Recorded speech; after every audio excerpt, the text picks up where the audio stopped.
continuar entonces ahora con este tema en esta segunda ponencia o nuestra ponencia entre David Villacañas y yo vamos a abordar el tema de cómo aparece la unidad de la vida en la ciencia.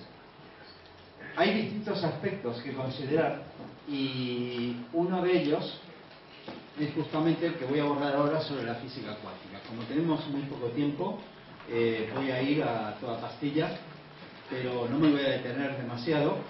Pero solamente lo que quiero señalar es que uno de los obstáculos que solemos tener para el reconocimiento de la unidad de la vida suele ser que, claro, esto lo que vemos aparentemente, oye, no hay ninguna unidad, aquí estamos tú allí, yo aquí, y cada cosa es separada. La ciencia nos está mostrando con evidencias, con muchas evidencias, que esta imagen es enteramente una ilusión. Y la primera que tenemos es la de la física cuántica.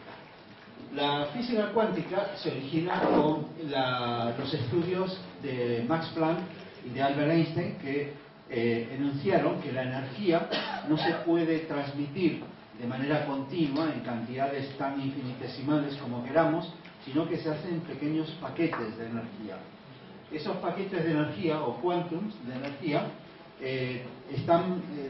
han sido capaces de explicar, en el caso de Planck, la radiación de un cuerpo negro, la radiación de un cuerpo caliente, de algo incandescente, de cómo se distribuye la energía, y en el caso de Einstein, el efecto fotoeléctrico, por el cual le valió el premio Nobel. Pero luego quedó claro, entonces volvió la vieja pregunta: ¿la luz entonces qué es? ¿Es una onda o es una partícula? Maxwell había demostrado con el electromagnetismo que la luz era una onda, que era un fenómeno ondulatorio. Pero ahora esto parecía poner sobre el tapete la pregunta de si esto es una luz o si la luz es una onda o es una partícula. Heisenberg, otra de los fundamentos de la cuántica, demostró en 1927 en lo que se llama el principio de incertidumbre. Dice: no podemos conocer simultáneamente con precisión arbitraria, tan bien como queramos, la posición y la cantidad de movimiento, o la velocidad, si queréis, para hacerlo más simple, de una partícula. Es decir, no podemos conocerlo todo de la partícula. ¿Por qué? Dice: porque el observador altera el sistema. ¿Cómo que lo altera? Es decir, aparece por primera vez en la física el concepto de que el observador no es ajeno al experimento, el observador lo está alterando. Y hay una razón fundamental. Imaginaos que, claro, cuando estamos en cosas grandes, en objetos grandes, en una pelota, algo así, pues claro, nuestra influencia prácticamente no existe. Pero cuando nos vemos, o es despreciable, pero cuando vemos a partículas minúsculas, el problema es que ¿cómo observamos un electrón? No vale decir aquí, mira, lo ilumino y miro a ver si pasa. El electrón no lo podemos ver. Tenemos que interactuar con él de alguna manera, inclusive iluminarlo con algo, como está señalado ahí con una luz, significa que le estamos lanzando fotones, es decir, quantum de energía, que por lo tanto interactuarán con el electrón y lo alterarán. ¿Sí? Alterarán su posición, su velocidad, etc. Por lo tanto, el observador no es ajeno al experimento. Lo siguiente que vio ya la formalización de la física cuántica ha sido el trabajo de Edwin Schrödinger, que en 1926, aproximadamente más o menos simultáneo del principio de indeterminación, encontró la formulación matemática a través de una ecuación, a través de una función de onda asociada a una partícula que describe enteramente su estado cuántico. La función de onda, como se le llama, depende de si la partícula está libre, si la partícula está encerrada, si está con otras, si hay otras próximas, etc. ¿Qué es esa función de onda? Bueno, aquí hay una representación de una función de onda. Entonces, lo que quiere decir que en cada punto del espacio nos da un valor, para esa función de onda. Vale, pero ¿y eso qué representa? Bueno, eso tiene una interpretación que es que el cuadrado de su módulo, es decir, el valor, no importa si es hacia arriba o hacia abajo, positivo o negativo, de esa función de onda, elevado al cuadrado, nos da la probabilidad de encontrar a la partícula en ese punto del espacio. Es decir, aquí tenemos dos coordenadas, x e y, supongamos que la partícula está solamente en un plano, y en la tercera coordenada nos da el valor de psi, de la función de onda de Schrödinger. Entonces, claro, quiere decir que aquí es muy probable encontrarla, aquí también, pero en este lugar, por ejemplo, prácticamente que no la vamos a encontrar. Bueno, eso básicamente está muy bien y la verdad es que ha permitido hacer una enorme cantidad de deducciones y desarrollos posteriores, pero queda abierta la cuestión de la interpretación. ¿Cuál es el significado físico de la función de onda? Y esto ha dado origen a una gran controversia.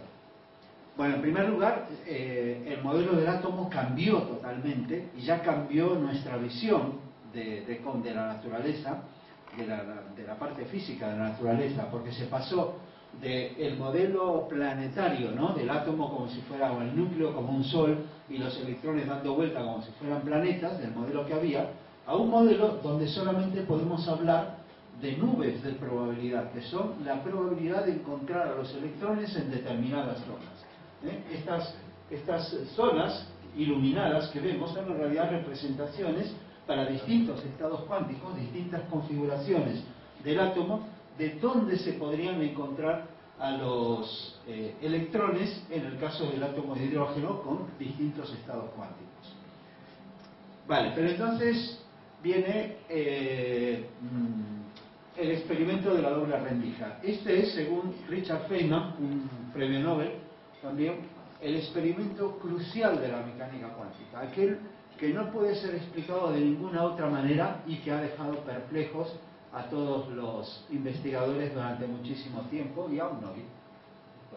Bueno, ¿de qué se trata? En 1801 Jung demostró con la luz la naturaleza ondulatoria de la misma, con un experimento que era con una doble rendija de esta manera.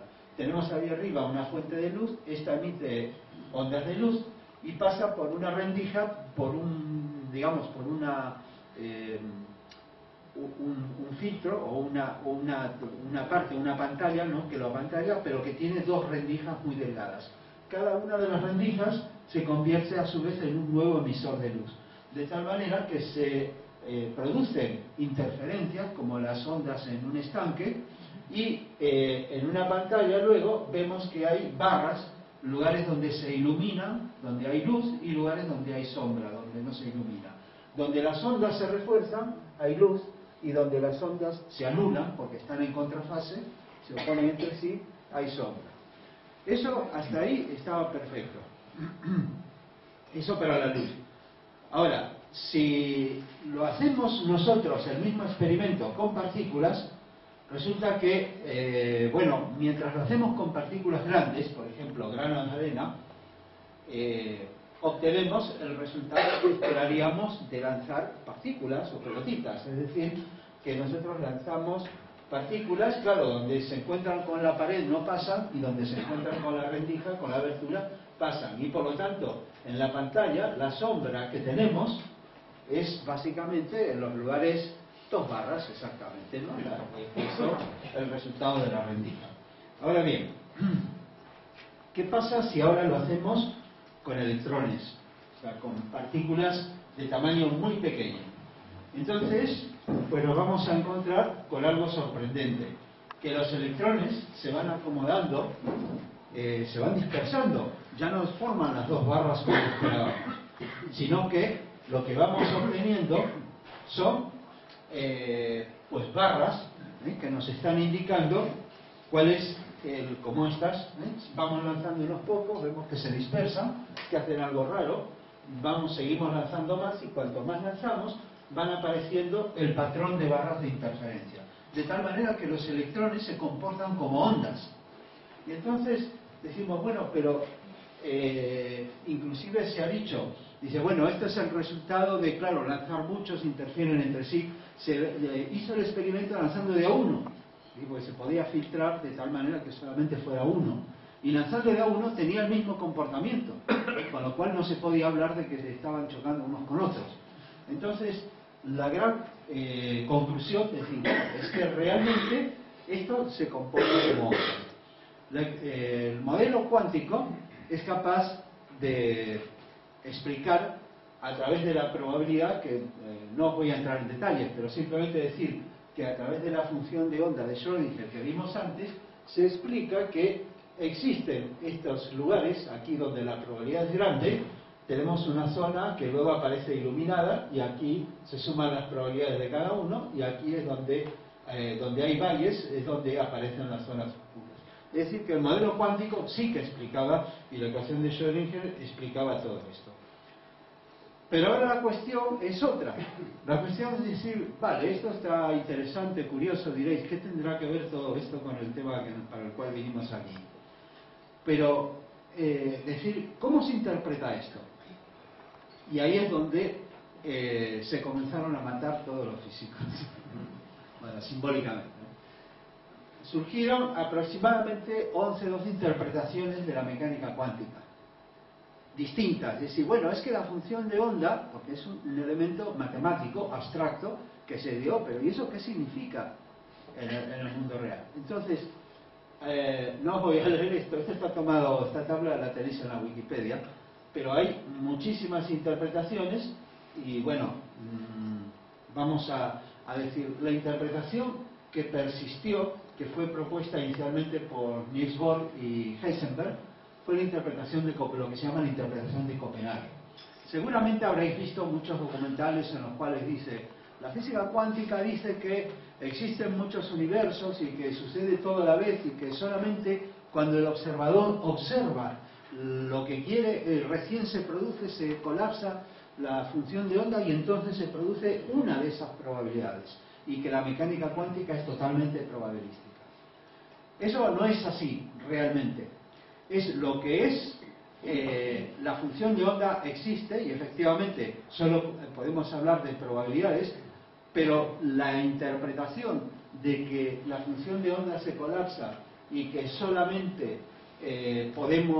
tiene realidad en el momento que la observamos, es la interpretación de Copenhague, es una interpretación de cómo sucede eso. Como tenemos poco tiempo, esto lo voy a pasar rapidito. Dice, hay otra interpretación que es la que me interesa traeros, que es la interpretación que inició de Broglie, Luis de Broglie, un físico francés, y que David Bohm, que ya hemos citado antes, que fue un físico que contribuyó mucho y al cual tenemos que tener cierta cercanía, nos dijo que, bueno, que la función de onda es real, que existe una onda que es la que guía a la partícula, porque dice la onda, la partícula, no hay tal partícula, hay partícula y hay onda, la realidad se compone de las dos cosas. Y entonces, ¿qué pasa? Explican el experimento de la doble rendija como que lo que pasa por aquí, claro, está la partícula, pero ya está la onda. El hecho de estar la onda, esa onda hace que la partícula vaya para un lado o para otro. Básicamente, ¿qué significa esto? Algo muy, pero muy, pero muy importante. Y es la no localidad. ¿Qué significa la localidad? La no localidad. Que en el mundo físico cada no puede reducirse a partículas infinitesimales donde los fenómenos se producen exactamente en ese lugar, sino que en el mundo físico todos los fenómenos se producen en realidad de una manera no local, distribuida. Es decir, lo que está aquí, pero está en todas partes. Va escogiendo, es decir, esto ha sido, inclusive lo han demostrado, han mostrado algo similar, un modelo similar, no es que lo han demostrado, han mostrado un modelo similar unos investigadores franceses, Yves Couder, a nivel macroscópico, con una gota oscilando una gota de silicona oscilando sobre una superficie de agua. Bueno, la cuestión es que esto, claro, entonces significa que la dualidad es inherente al universo manifestado, como nos dicen las enseñanzas de la sabiduría antigua, y que, por supuesto, la naturaleza del universo es que entonces está todo distribuido, todo interpenetrado, porque cada uno está interpenetrado por las ondas de todos los demás, básicamente. John Bell fue un físico que además demostró con un teorema, con la desigualdad de Bell, que Bohm tenía razón, que de Broglie y Bohm tenían razón, y que necesariamente la física cuántica, para ser completa, tiene que ser de no localidad. Y al ser de no localidad es además determinista, es decir, que ya no tenemos que hablar de cosas extrañas, de que está todo, de que todo no está todo a la vez, pero luego se determina uno y así. Vuelve a tener sentido, recuperaron el sentido para la física moderna, pero simplemente requiere que aceptemos la no localidad. Y esto es muy interesante para nosotros. Tan interesante que David Bohm entonces produjo o ideó lo que le llamó el modelo, David Bohm y otros, el modelo holográfico del universo, que dice que el universo es como un holograma, donde en un holograma de estos de transmisión, ¿no? ¿Habéis visto los de la tarjeta de crédito, por ejemplo, ¿no? ¿Los veis muy seguido? Mal asunto. No, ahí están los de transmisión, que se obtiene una placa parecida a esa, que solo tiene unas manchas y no se ve nada, pero que luego al proyectarlos a través de un láser de la misma longitud de onda con el que fueron sacados, se ve como flotando en el espacio un objeto tridimensional, uno se mueve y se mueve. Bueno, pero tiene una propiedad extremadamente interesante, y es que si cortamos un trocito del holograma y proyectamos ese trocito, ¿qué pensáis que se ve? Una partecita, a lo mejor el alfil, el caballo, ahí. No, se ve todo. Se ve todo, es decir, el todo está en cada parte. Pero ¿qué pasa? Se ve obviamente con menor resolución, con menor visión, ángulo de visión. Y David Bohm entonces decía, usaba este modelo, este paradigma, decir, es que el universo es algo como esto. Todo lo que son las ondas de todas las partículas, de todo lo que existe, forman como un gran holograma. Y entonces el universo físico en realidad es una expresión de esto que él llamó el orden implicado. Llamaba el orden explicado y el orden implicado. El orden implicado es esto que nosotros quizás podríamos llamar, no sé si el orden implicado también a lo mejor es en el nivel físico, pero claro, esto ya nos va sonando un poco más. Nos dice la doctrina secreta, por ejemplo, que existe la mente universal, y la mente universal se plasma, lo que está en la mente universal se plasma ese universo en el mundo físico a través de las leyes, y ese es el papel de esa energía o de esa fuerza que se llama Fojard. Entonces, el orden explicado es una expresión del orden implicado, y además nos dice, David Bohm nos dice, la fragmentariedad es una ilusión de la mente. Fijaos, lo dice un físico, bueno, este era amigo de Krishnamurti,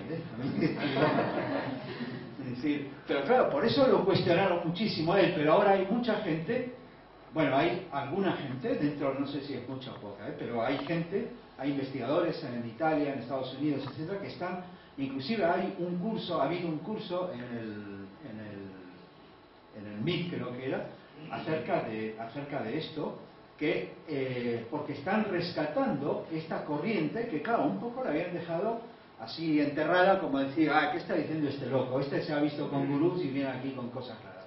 Pues no, ahora lo están tomando muy en serio, y dice, la fragmentariedad es una ilusión de la mente, el verdadero estado de las cosas es una totalidad indivisible. Por lo tanto, hay además una consecuencia de la mecánica cuántica también, es lo que se llama el entrelazado cuántico. Se trata de producir dos partículas, fotones, etcétera, que tengan sus estados de una determinada manera, que tienen sus estados cuánticos relacionados. Y fijaos lo que pasa, que aunque las partículas se dispersen y estén una muy alejada de la otra, cuando se altera el estado cuántico de una, aparece inmediatamente en la otra, pero no aparece porque se transmite una señal a la velocidad de la luz y llega aquí, no, aparecen exactamente en el mismo momento.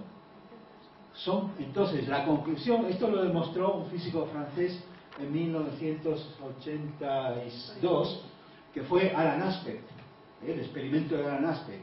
Y la conclusión de esto es, claro, aunque son dos partículas que están en lugares del espacio diferentes, son parte de la misma realidad. Por lo tanto, este es otro indicio de la unidad de vida a través de la física cuántica. Es decir, cómo la física cuántica nos está mostrando cosas que dicen el universo no es como lo pensamos y hay realmente una unidad de todo lo que existe.